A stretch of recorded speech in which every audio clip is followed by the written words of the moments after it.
We've already learnt that the actus reus is the physical part of a crime, but another thing that we need to remember is that the actus reus of a crime must be voluntary.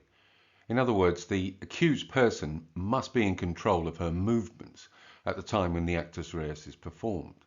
Now, some defendants claim that they were, in essence, an automaton, or a robot, if you like, when they carried out the actus reus. And if the court believes this, and there's evidence to support it, then potentially the actus reus they have carried out has been involuntary.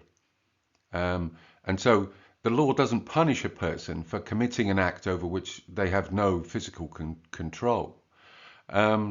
Defendants who claim that their actus reus was involuntary will often point to either a disease of the mind or an external factor that meant that they weren't in control of the actus reus at the time when the crime was committed. And if they can convince the court of this, then potentially they would not be found guilty of a crime. Diseases of the mind can come in all shapes and sizes, and potentially a defendant who is saying that their action was involuntary, say that they were suffering from a disease of the mind that meant that they weren't able to control what they were doing. This is usually the defense of insanity, and it can be anything from sleepwalking. There have been a number of cases where people have claimed that they committed the actus reus involuntarily because they were asleep at the time. A person who suffers from epilepsy may well have a fit and lash out. At that moment, their actions are involuntary. It could be a mental health condition like schizophrenia or paranoia. It could even be a diabetic who hasn't taken their insulin and has high blood sugar levels, and in that state sometimes people can go into an almost trance-like state and carry out things where they have no control over their actions. There's even been a case involving the hardening of the arteries, where this condition can sometimes cut off the blood flow to the brain and so cause a disease of the mind and mean that the actions of the defendant are potentially involuntary. There are also a number of external factors that might make the actus reus involuntary. And these include all sorts of things. It could be a heart attack while someone's driving, for example.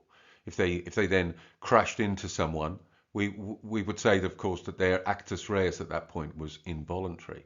It might be a phobia that somebody has of bees, or an attack by a swarm of bees that might make the person's actus reus involuntary.